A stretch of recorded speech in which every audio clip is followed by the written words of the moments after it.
El-Rufai, NASA El-Rufai is throwing more bombs. He's throwing more bombs. You know he said this one? He said, Tinubu dropped me as minister on security grants. But Bello Tuji is not a security threat, or it's not a security threat to the government. Remember in Chatham House in London that when question regarding security was asked by the white men, they asked Tinubu. Tinubu looked to the left, he looked to the right, I look up and look down, I look to the eyeballs, straight to the eyeballs of El-Rufai. He said, El-Rufai, you can answer this question. I would like you to tell us how you will manage security in Nigeria. One question assigned to Nasiru El-Rufai. My friend, Mr. Alex Vines, ladies and gentlemen, security has been a big issue in Nigeria in the last few years, and that has affected not only rural economies, but agricultural production, commerce, and everything else. The Bola Tinubu administration will address these challenges, or whatever remains of it, after the efforts of this administration in at least 3 ways. First, policing. Nigeria has about 300,000 policemen for a population of over 200 million. We need at least twice that number. That will be achieved. That will be achieved by amending the constitution so that policing can be at federal, state, and even at community level.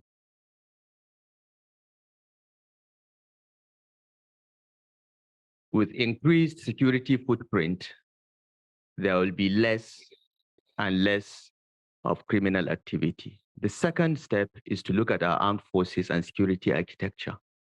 Nigerian armed forces are not more than 200,000 in size, the Army, Navy, the Air Force. While some countries are even looking at a space military, we are struggling with just less than 200,000 members of the armed forces for a country with a population of 200 million plus. The numbers, the equipment, the skills, and the training of the armed forces will be scaled up, will be increased rapidly to meet the asymmetric nature of the security challenges that we face. Because today, the armed forces are not fighting with other countries, they are fighting with non-state actors, and the doctrine, the training, the numbers must change. And the Bola Tinubu administration already has a blueprint which is embedded in our action plan to address this. We'll scale up the numbers of the armed forces, we'll ramp up not only the numbers, but the training and equipment. In Nigeria, in 1967, the total size of the Nigerian army was only 10,000. Because of the civil war, within a year, we ramped it up to 250,000. So it can be done. And what we are facing in Nigeria today, banditry, terrorism, separatism, and oil theft requires a new approach towards security, enhancing the numbers, providing enhanced technology, and collaborating with the rest of the world to ensure that our country is not only internally safe, but not a threat to our neighbors. He trusted him to some extent. What now happened that he was not being picked as national security advisor to this president? What happened that he's not the chief of defense staff? Now, what happened then that you could point to El-Rufai to speak for you for security? Something has gone wrong. So if El-Rufai is not being arrested, is not being called to question, we should queue behind El-Rufai. Please share this video. Let everybody know what is going on in Nigeria, why the banditry and the Boko Haram is not going down, is not nowhere.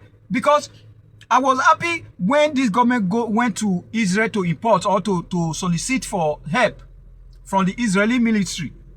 And since then, to some extent, they have been trying, they have been decimating the Boko Haram and the bandits, but all of a sudden now, their secrets are being revealed, and they have not actually come out to concretely deny what or pick the person that have accused them of paying these people.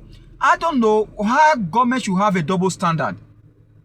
You pay them, according to El-Rufai, to strike, and you are providing relief material for the victim.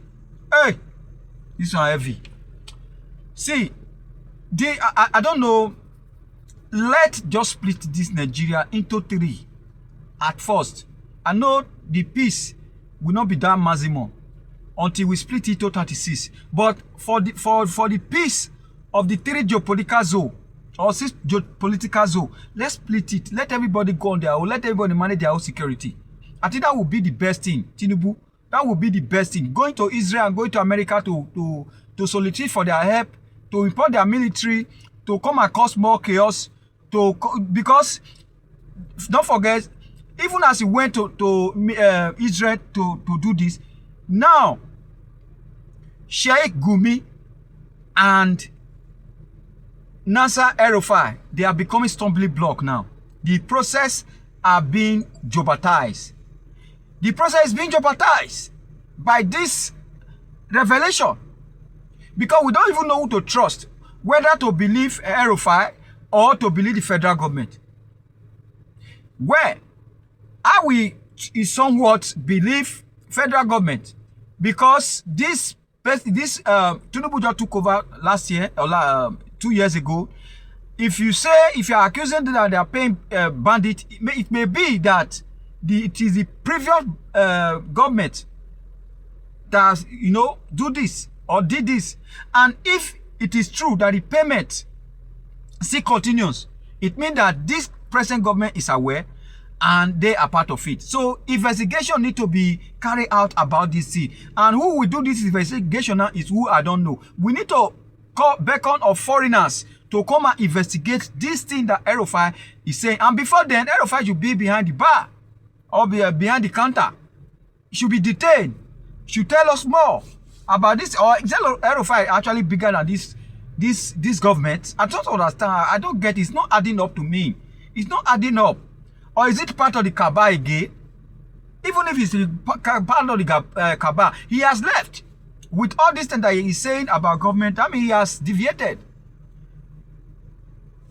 Yes, there have been seen so many reports in so many quarters, so many organizations, so many agencies has been talking about it. I've been talking about it that El-Rufai should be called to order, or should be called for questioning, should be summoned to answer all the accusations that he has levied against the current administration by saying that they pay for bandit or they pay banditry.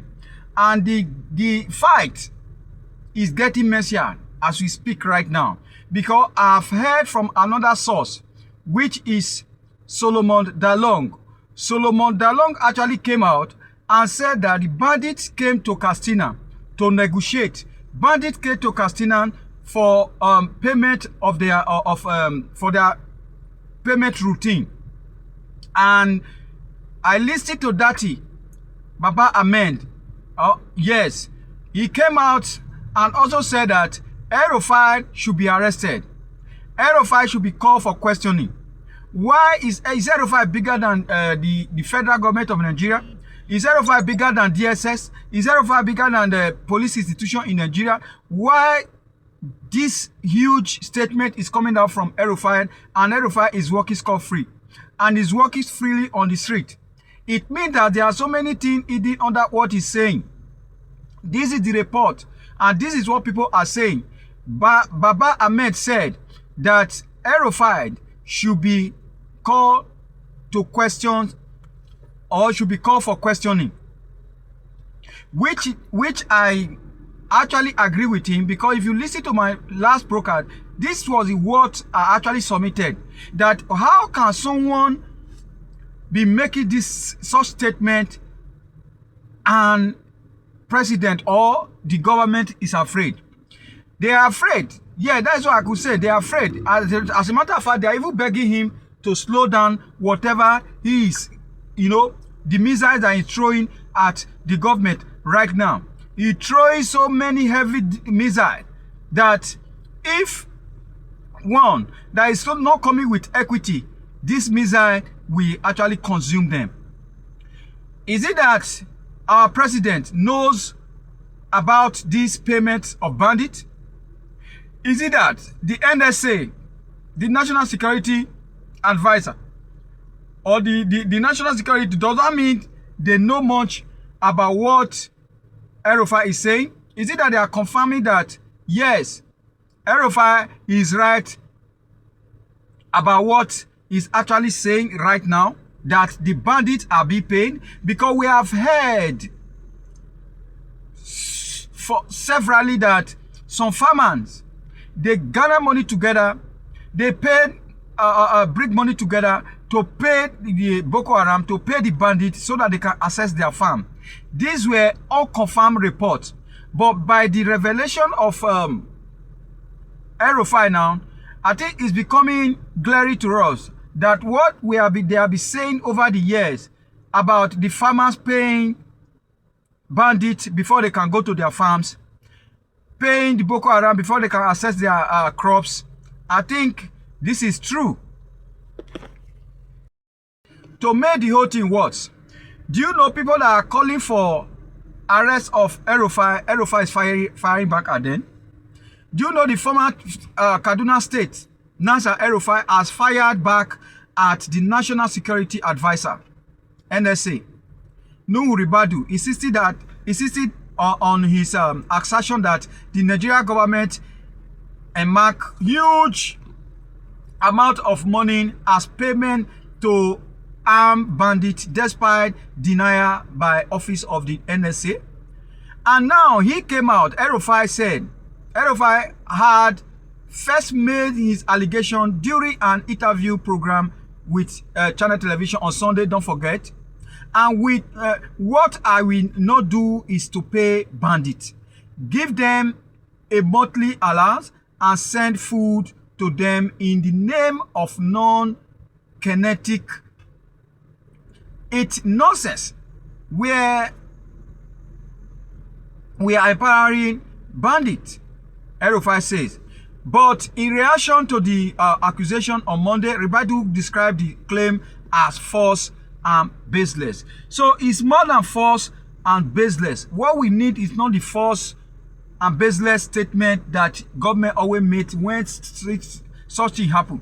We need you to get him arrested, question him, and he threatened that he will reveal the pay list. That even his own godson, that is the current governor of Kaduna State, is paying bandits.